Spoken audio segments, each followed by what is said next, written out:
Assalamualaikum warahmatullahi wabarakatuh. Perkenalkan, nama saya Muhammad Nailul Huda, NPM 208102660, kelas 5C Manajemen Kinerja dan Kompensasi. Pada video ini saya akan menyampaikan sebagai tugas dari mata kuliah Manajemen Kinerja dan Kompensasi. Nah, di sini saya akan menyampaikan apa saja fungsi, peran, dan job desk dari manajer HRD.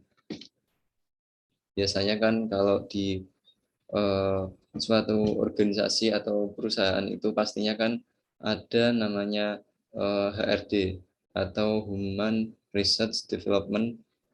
Nah, di sini kan pastinya ada salah satu seorang yang memimpin dalam departemen tersebut, ya, yakni namanya manajer HRD.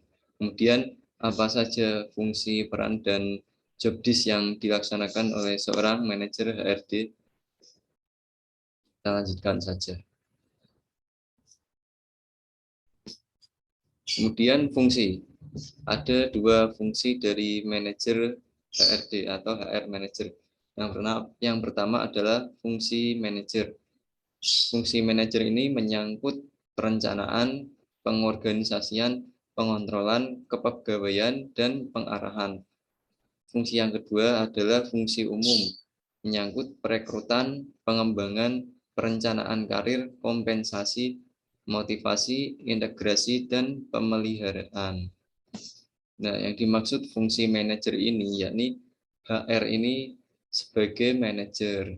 Jadi fungsi dia personality sebagai seorang manajer HRD. Nah, ini menyangkut perencanaan, kemudian pengorganisasian. Tentunya nanti di dalam manajemen SDM atau di HRD itu ada susunannya lagi. Nah, disitulah disebut pengorganisasian. Kemudian pengontrolan ini mengacu pada proses pelaksanaan tugas dan kewajibannya. Kemudian kepegawaian ini juga hampir sama dengan pengorganisasian. Kepegawaian ini yakni pelaksanaan tugas dan kewajiban di setiap divisi-divisi di dalam perusahaan. Kemudian adalah pengarahan. Jadi setiap ada pengorganisasian pastinya kan ada pengarahan.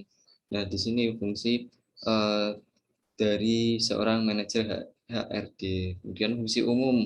Fungsi umum ini ya menyangkut tugas ataupun fungsi dari satu unit atau di departemen HRD itu sendiri. Kemudian peran. Ini adalah peran dari seorang manajer HRD. Yang pertama adalah menyiapkan karyawan yang tepat dan sesuai dengan kebutuhan perusahaan. Kedua, melakukan atau menyelenggarakan peningkatan kompetensi pada karyawan. Ketiga, melakukan perencanaan dan pengembangan karir. Kemudian, empat, melakukan evaluasi dari hasil penilaian kinerja karyawan. Yang kelima, bertanggung jawab terhadap segala tindakan yang dilakukan oleh karyawan. Jadi, bertanggung jawab terhadap segala tindakan yang dilakukan oleh karyawan ini artinya karyawan itu menjadi tanggung jawab dari manajemen HRD atau divisi HRD. Jadi manajer HRD juga berperan seperti itu. Jadi memang jika ada tindakan atau kesalahan yang dilakukan oleh karyawan apapun itu di lingkungan kerja, maka disitulah peran manajer HRD untuk menyelesaikan permasalahan atau isu tersebut. Nah, jadi ini adalah peran dari seorang manajer HRD. Nah, nantinya pasti saat melakukan tugas dari perannya ini, manajer pastinya selalu dibantu atau di dibantu tugasnya oleh seorang stafnya nantinya.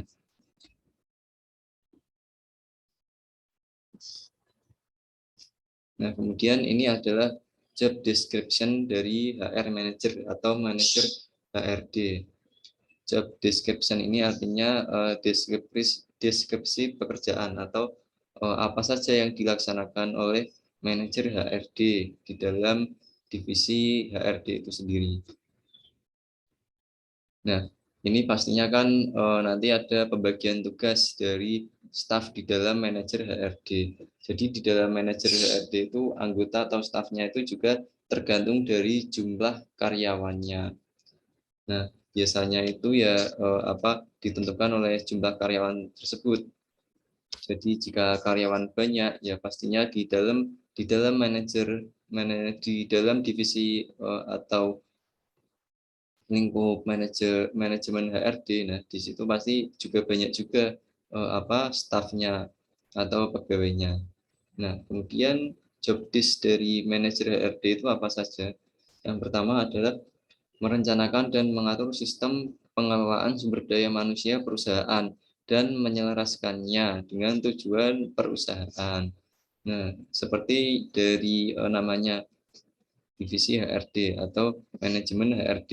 Nah, di sini juga merupakan tugas dari manajer HRD merencanakan dan mengatur sistem pengelolaan sumber daya manusia. Jadi ini kata kunci dari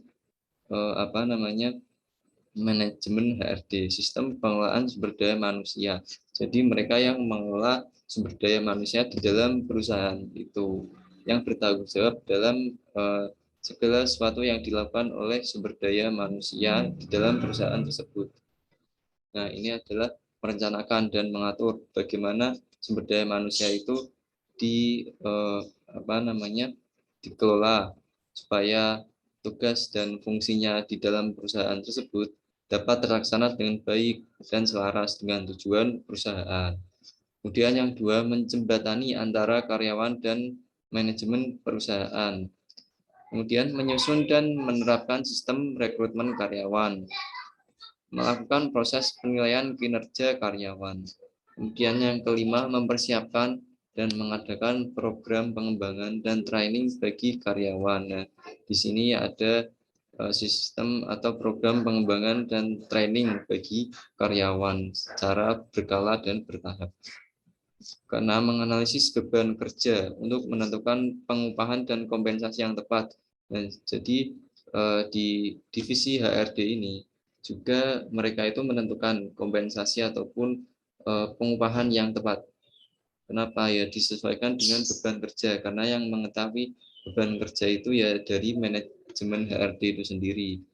Kemudian memonitor kebijakan sistem pengupahan seperti survei gaji tahunan dan menyesuaikannya dengan kebijakan upah, tunjangan dan sistem pengupahan di Indonesia yang berlaku. Nah, di sini juga sistem seperti kebijakan sistem upah, undang-undang yang mengatur tentang gaji dan upah karyawan itu juga harus dipelajari oleh manajer HRD, lalu disesuaikan dengan sistem pengupahan di dalam perusahaan itu, lalu mengatur anggaran pengelolaan dan pengembangan SDM. Nah, jadi setiap pengelolaan pengembangan SDM seperti dari awal rekrutmen hingga training dan pengembangan karir itu pastinya ada anggarannya. Nah, anggaran itu juga HRD juga mempunyai peran, mempunyai job desk untuk mengelolanya. Nah, cukup demikian informasi mungkin yang dapat saya sampaikan. Semoga bermanfaat. Kurang lebihnya mohon maaf. Terima kasih. Billahi taufiq wal hidayah. Wassalamualaikum warahmatullahi wabarakatuh.